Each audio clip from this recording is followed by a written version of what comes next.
Abramos, irmãos, juntos a palavra de Deus na terceira carta de João. Terceira carta de João. Estivemos um domingo sem estudá-la, sem termos um contato com a carta. Hoje nós vamos concluir o estudo da terceira carta de João. Nós temos apenas um capítulo, uma carta pequena, mas onde nós podemos extrair lições importantes para a vida da igreja, para a vida do povo de Deus, para a nossa própria vida. Nós vamos hoje destacar os versículos de 12 a 15. Nós vimos na última mensagem o que João falou a respeito do bom cristão e do mau cristão. Esta mensagem ela tem um alcance bem amplo, porque fala de como nós devemos proceder, de como nós devemos viver como cristãos neste mundo, mas de uma maneira específica tratou do exemplo, do mau exemplo de Diótrefes e do bom exemplo de Demétrio. Diótrefes não recebia os missionários, motivado por vaidade, arrogância, inveja e incredulidade.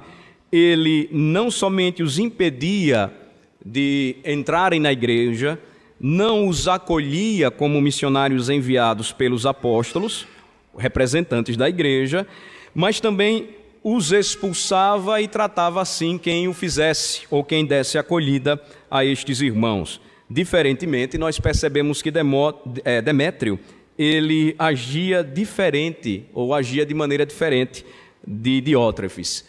Lembrem que João, o apóstolo, escreveu esta carta para um homem chamado Gaio, que provavelmente foi um líder da igreja, da congregação, se não a mesma onde Diótrefes estava, congregações próximas. Então ele mostra que o procedimento de Diótrefes era movido por ambição. Ele estava sedento por glória, por poder, por preeminência. Ele queria o destaque em meio à congregação, enquanto Demétrio ele agia de maneira totalmente diferente. Ele seguia o que Cristo mesmo lhe ensinou. Vamos orar e depois nós vamos estudar o final da carta de João, trazendo os destaques e as aplicações para hoje. Senhor, nós te agradecemos. Nós louvamos o teu santo nome por este dia, porque é o dia que o Senhor fez e que ficou marcado como o dia da vitória do nosso Senhor, da ressurreição do nosso Senhor Jesus Cristo, nossa verdadeira Páscoa.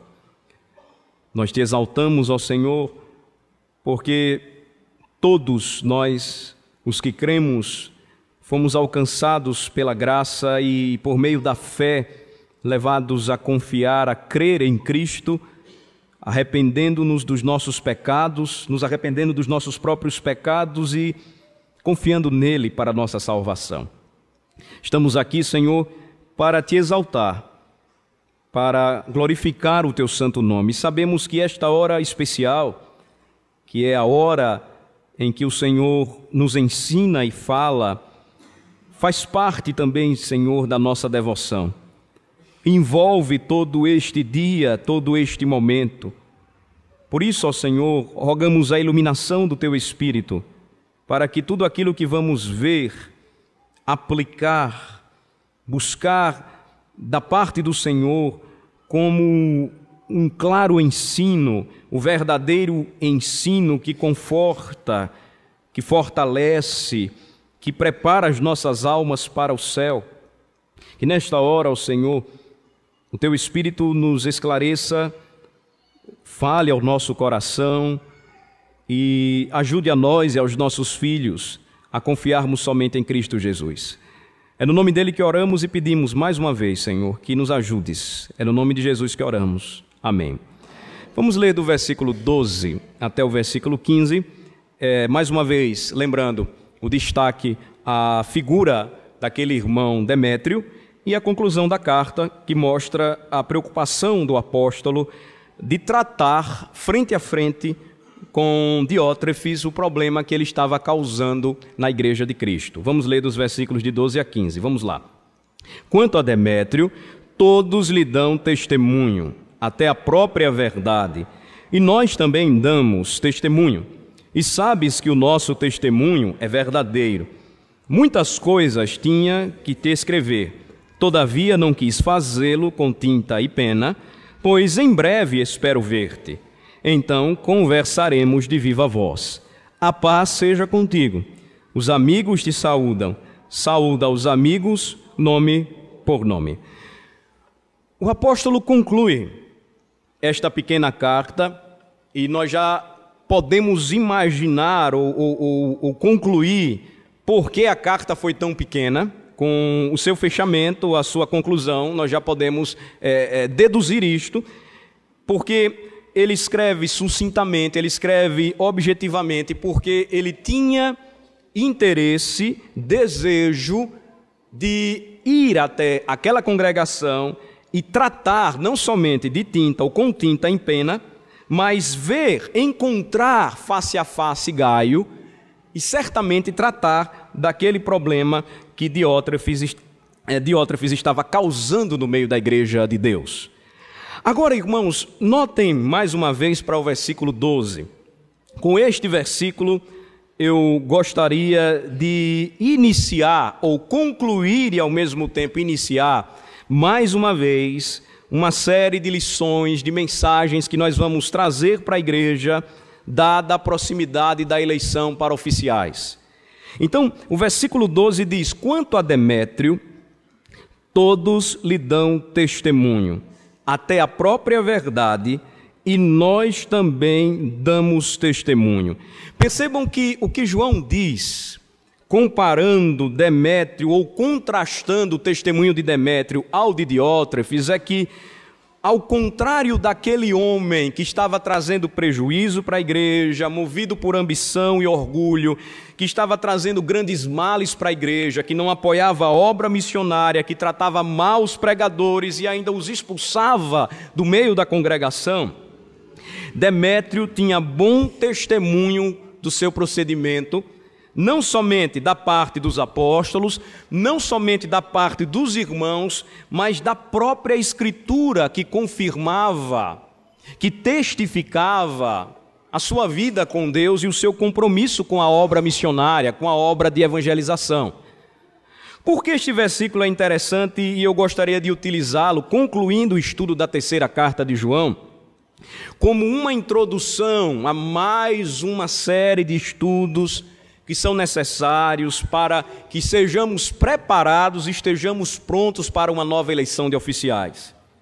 É que, embora o fórum íntimo, as questões da consciência, do coração, não possam ser alcançadas por nós, embora não tenhamos a onisciência divina, porque só pertence a Ele, é um atributo único do Senhor, de entrar na mente e no coração das pessoas e saber de fato o que se passa, quais são as suas motivações, o que é que leva estas pessoas a desejarem a função, o ofício, o envio para pregar o Evangelho.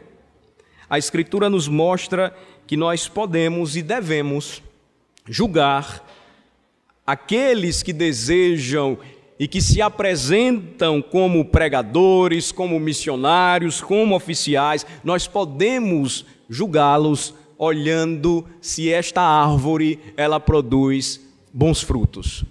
Vejam que estas palavras, elas são palavras do próprio Senhor Jesus Cristo. Eu não posso ir até o seu coração, como vocês também não podem conhecer o que se passa em meu coração. Somente o Senhor conhece e sonda mente e coração. Porém, a Escritura diz que uma vida coerente, um padrão ético e moral, bíblicos, são exigidos daqueles que se envolvem e que se habilitam para a obra missionária. E aqui nós devemos entender a obra missionária não somente para aqueles que são chamados e enviados para pregar o Evangelho em lugares distantes, mas todo aquele que recebe do Senhor uma vocação, todo aquele que é chamado pelo Senhor para obedecer ou cumprir um ofício, de toda forma ou de toda maneira, ele está envolvido com a causa de Cristo. Se eu escolho ou elejo um homem para o diaconato, eu estou atestando e escolhendo e enviando aquele homem para a missão. Quando ele representa a igreja do Senhor nos lares, quando ele representa a igreja do Senhor onde quer que esteja. Se eu escolho um presbítero e eu o elejo para ser um oficial que deve cuidar e apacentar do rebanho, eu estou o enviando para uma missão.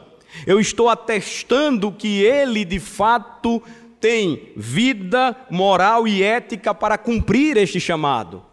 Eu estou então o envolvendo na causa da missão ou na causa missionária.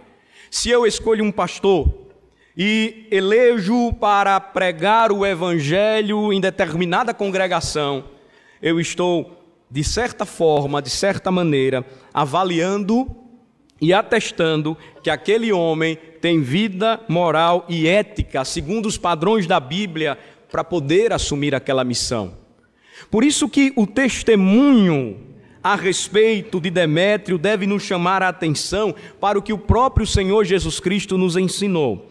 Vamos para Mateus capítulo 7, marquem a terceira carta de João. Já no final do Sermão do Monte, o que nós encontramos, primeiramente, é uma advertência quanto ao cuidado que nós devemos ter quando julgarmos alguém, versículos de 1 a 5. Isto é fato.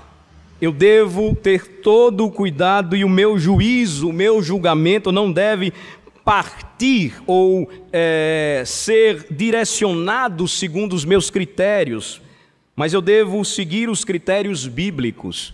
Por isso que no mesmo capítulo 7, o que o Senhor vai dizer no final, versículos de 15 a 23, é o seguinte, eu peço a atenção de todos vocês. No versículo 15 ao versículo 23 diz assim: acautelai-vos dos falsos profetas, que se vos apresentam disfarçados em ovelhas, mas por dentro são lobos roubadores. Pelos seus frutos os conhecereis. Colhem-se, porventura, uvas dos espinheiros ou figos dos abrolhos? Assim, toda árvore boa produz bons frutos, porém a árvore má produz frutos maus. Não pode a árvore boa produzir frutos maus, nem a árvore má produzir frutos bons. Toda árvore que não produz bom fruto é cortada e lançada ao fogo. Assim, pois, pelos seus frutos os conhecereis.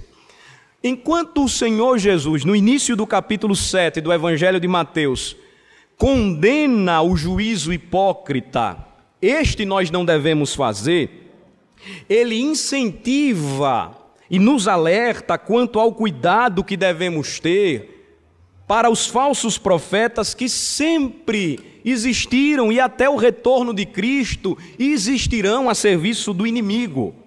E qual seria o critério para avaliar um falso profeta e extensivamente aqui avaliar um falso pregador, um falso missionário, um falso oficial, um homem que se levante, mas que não siga os padrões de vida, moral e ética exigidos por Jesus Cristo? Jesus usa uma ilustração muito clara para todo mundo entender. Ele diz que pelos frutos, versículo de número 16, nós podemos conhecer estes homens. Eles se apresentam disfarçados em ovelhas, mas por dentro são lobos roubadores. Pelos frutos nós podemos saber que não se colhem uvas dos espinheiros ou figos dos abrolhos. Pelos frutos nós podemos saber que toda árvore boa vai produzir frutos bons e as árvores ruins produzirão frutos ruins. O que o Senhor então quer nos mostrar, irmãos, é que a igreja de Cristo, ela precisa ser criteriosa quanto à escolha e quanto ao envio destes homens. Não somente dos missionários, como eu já falei, mas de qualquer um que se apresente como um homem que deseja assumir a responsabilidade de ser um oficial. Vejam que a Escritura não nos deixa esquecer deste padrão. Quando nós olhamos em Atos capítulo 6 a escolha ou a instituição da primeira junta diaconal da Igreja do Senhor, vejam comigo Atos capítulo 6, o que nos diz a palavra de Deus. Vamos para lá. Atos capítulo 6.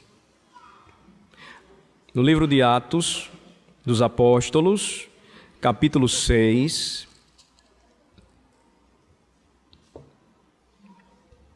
Versículo 3. Diz a palavra do Senhor. Atos 6, versículo 3. Vamos ler. Mas, irmãos, escolhei dentre vós 7 homens de boa reputação, cheios do Espírito e de sabedoria, aos quais encarregaremos deste serviço. Os apóstolos orientaram a igreja quanto à escolha destes diáconos, e estes homens deixaram bem claro, porque foram inspirados por Deus, de que quando estes diáconos fossem escolhidos, dentre os homens da congregação, deveriam possuir boa reputação, vida, moral e ética. Eles deveriam ter ou ser destacados quanto ao seu proceder. Nós vamos perceber mais adiante que esta é uma preocupação, e com este comportamento a igreja via os homens de seu tempo. Quando nós chegamos na passagem que relata a história ou a narrativa de um homem chamado Cornélio, vejam em Atos capítulo 10, o que diz o versículo de número 22. Quando Cornélio envia mensageiros para que Pedro fosse levado até ele e pudesse pregar o evangelho para ele e para a sua casa, Atos 10, versículos 21 e 22, diz o seguinte, vamos ler. E descendo Pedro, para junto dos homens, disse, aqui me tendes, sou eu a quem buscais, a que viestes? Então disseram, o centurião Cornélio, homem reto e temente a Deus, e tendo bom testemunho de toda a nação judaica, foi instruído por um santo anjo para chamar-te à sua casa e ouvir as tuas palavras. Cornélio era conhecido como um homem reto, um homem que tinha vida moral e ética segundo os padrões da palavra de Deus. Ele era temente a Deus e diz o versículo 22 que tinha bom testemunho da nação judaica. Ele não era judeu.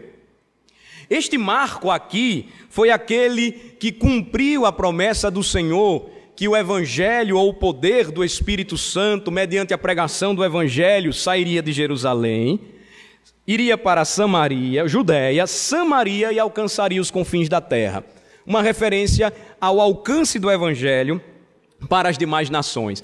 Onde é que o evangelho chega primeiro, então?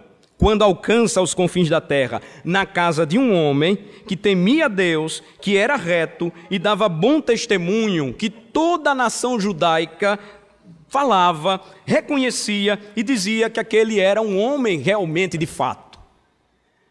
O que, irmãos, nós estamos querendo com isto? Mostrar que a palavra de Deus, ela não deixou estes exemplos aqui para nós, para que apenas conhecêssemos historicamente, conhecêssemos lendo a Bíblia e esquecêssemos de tudo. Nós vamos perceber, por exemplo, que quando Paulo mais adiante vai falar a respeito da sua conversão, ele cita Ananias como um homem de caráter e fé. Está em Atos 22. Ananias, que foi o lugar ou a casa para onde o Senhor Jesus mandou que Paulo fosse levado, ou Paulo procurasse. seguido ou conduzido por aqueles que estavam com ele, era um homem também reconhecido por seu testemunho, por sua boa reputação. De forma que, meus amados irmãos, homens como Demétrio, como Gaio, são necessários e urgentes para a igreja de Cristo hoje. Homens como Cornélio, homens de boa reputação, homens como Ananias, homens como Cristo são necessários para a igreja do Senhor. E a pergunta que nós precisamos fazer, então, é esta. Mais uma vez se aproxima um pleito eleitoral eclesiástico. Qual o critério que a igreja do Senhor tem utilizado para escolher os seus futuros oficiais? Qual o padrão que ela tem observado?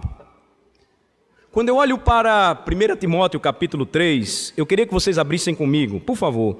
1 Timóteo capítulo 3, vejam só. 1 Timóteo 3, a partir do versículo 1, quando nós abrimos a palavra de Deus nesta passagem,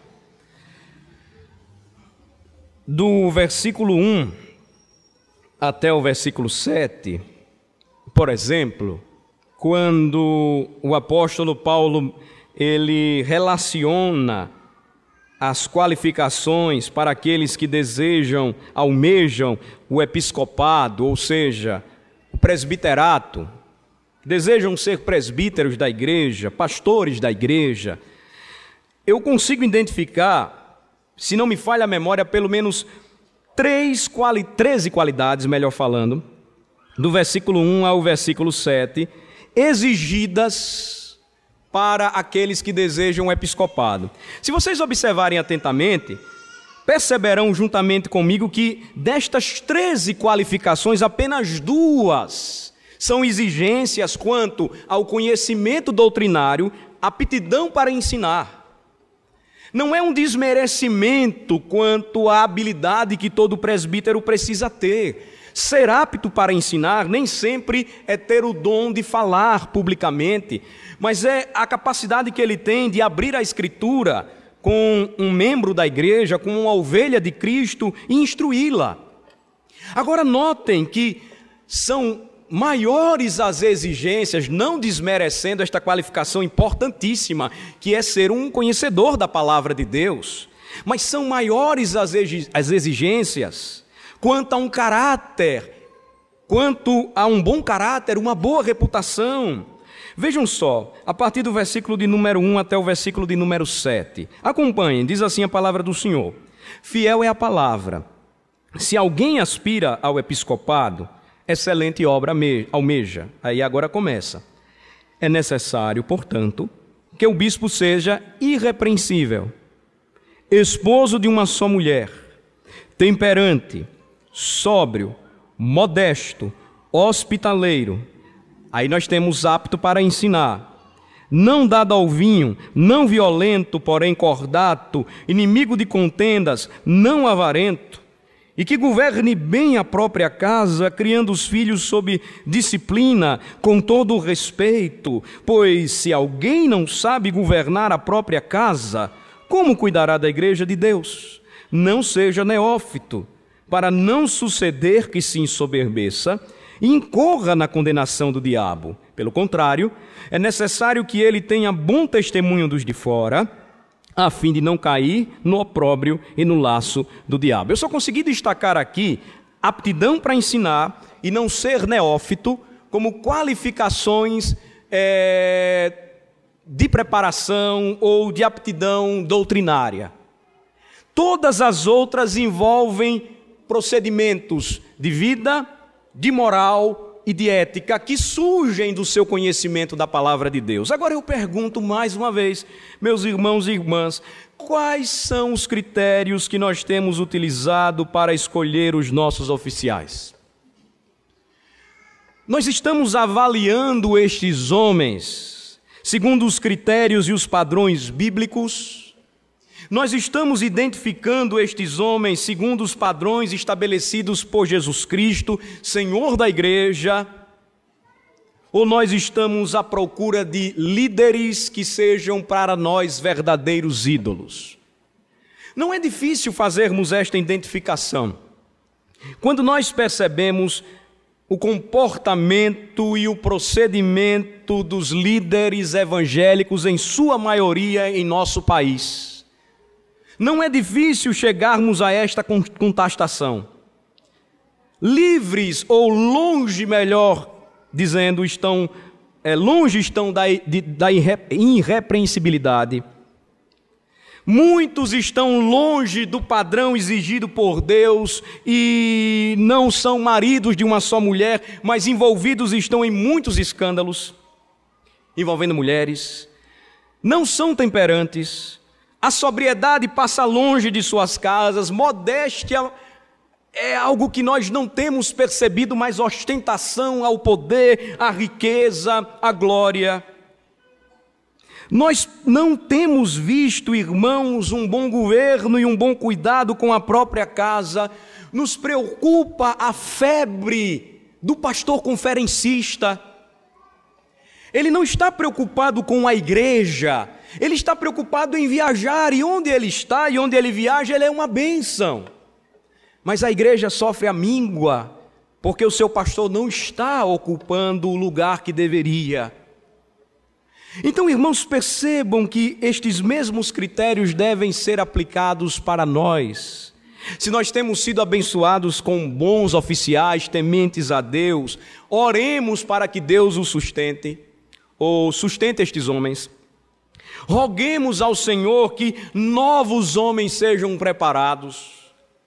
E nós temos visto, e eu penso que perdemos muito tempo quando não investimos no futuro da igreja, preparando os futuros líderes da igreja. E muita gente diz assim, quando uma igreja ela não tem sociedade interna, então nada funciona. Eu não tenho visto isto aqui desde o ano de 96.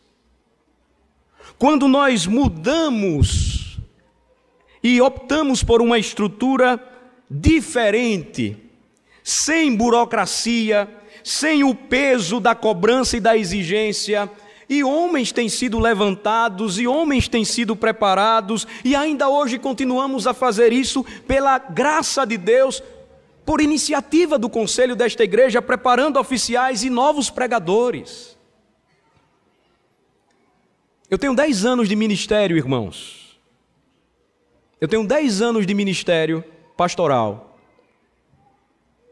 Do tempo que tenho exercido, pela misericórdia de Deus, o ministério pastoral, esta igreja levantou, despertou pelo menos 4 novos pastores do meu tempo.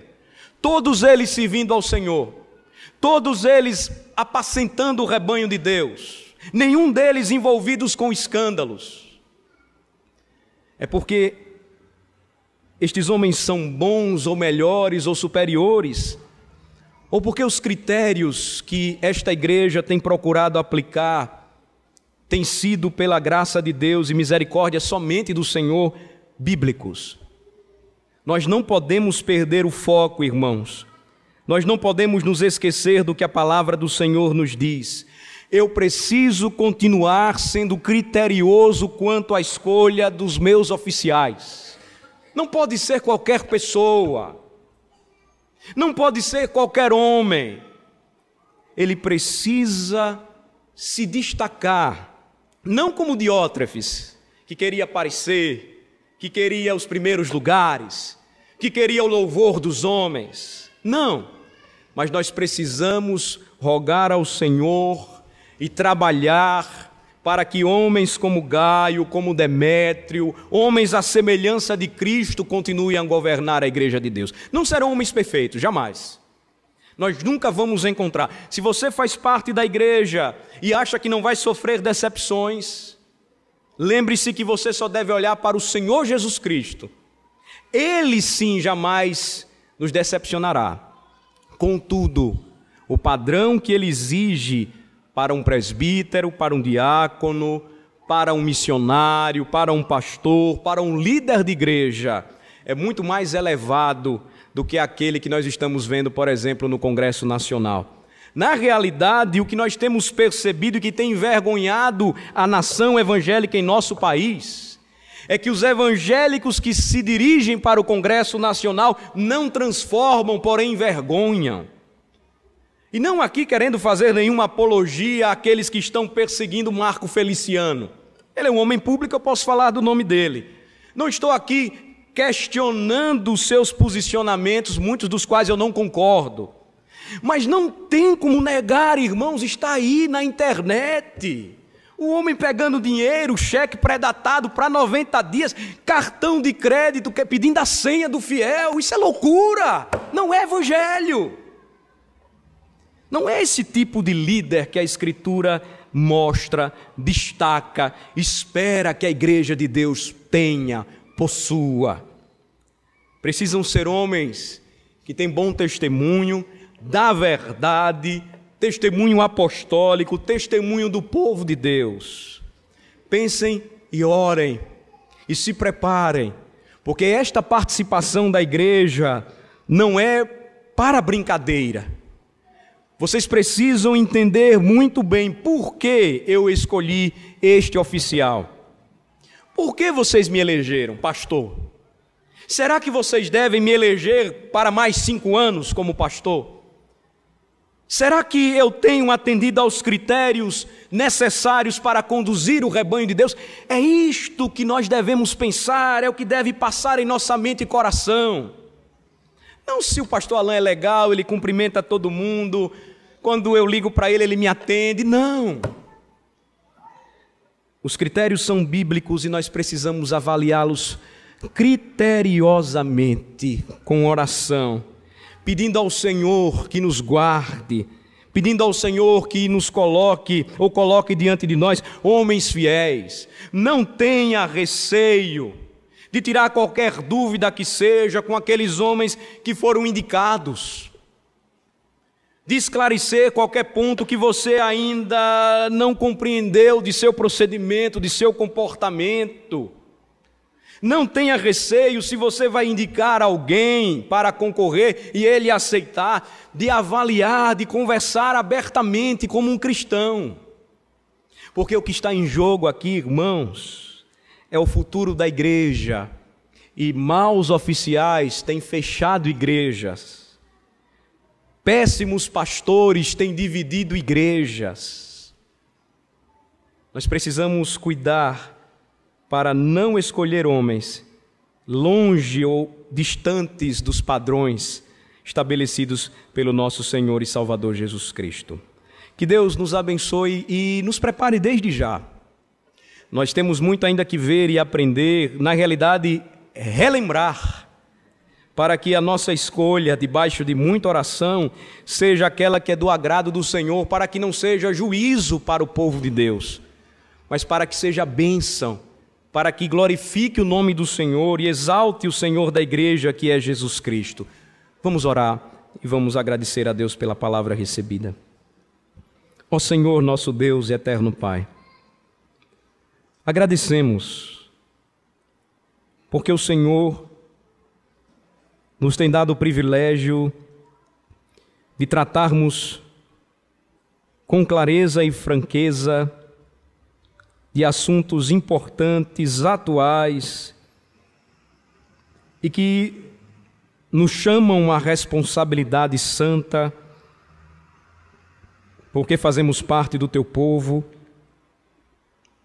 de escolhermos corretamente os nossos oficiais. Vivemos um tempo de crise, ó Senhor, muito mais do que a crise que percebemos no mundo. Notamos que o juízo do Senhor tem começado pela igreja e muitas congregações têm sofrido por escolhas erradas, sofrido na mão de homens arrogantes, vaidosos, que desejam a glória, que desejam tomar o trono e se assentar no trono que pertence a Cristo. E nós não estamos, ó Senhor, livres de sofrermos estas consequências. Precisamos entender, ó Senhor, a importância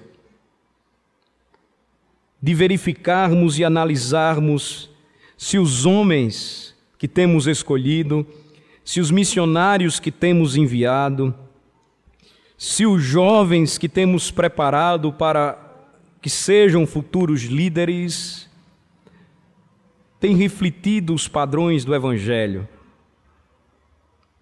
Muito se fala, muito se diz, ó Senhor, de técnicas, de soluções humanas que são apresentadas todos os dias. O que precisamos, Senhor, e a Tua palavra nos mostrou claramente nesta manhã, precisamos de homens de boa reputação, de homens de caráter e fé, de homens que têm bom testemunho lá fora, que não ouvimos falar mal quando sabemos que alguém que não teme ao Senhor conhece um dos nossos oficiais ou pastores. Precisamos de homens de Deus, sérios, comprometidos, porque disto depende, ó Senhor, o futuro da igreja, a preservação dos padrões. E se os fundamentos, ó Senhor, forem destruídos, o que o justo poderá fazer? Confiemos no Senhor e busquemos do Senhor a orientação necessária para que o conselho desta igreja, a junta diaconal, seja sempre formada de homens que amam a causa e que, acima de tudo, servem a Cristo e por isso estão dispostos a servir as ovelhas do rebanho. Obrigado, Senhor, por este momento e esta oportunidade. Concede-nos mais de Cristo. Precisamos mais e mais conhecê-lo, servi-lo, amá-lo, que seja uma realidade em nossas vidas, ó Senhor. Oramos em nome de Jesus. Amém.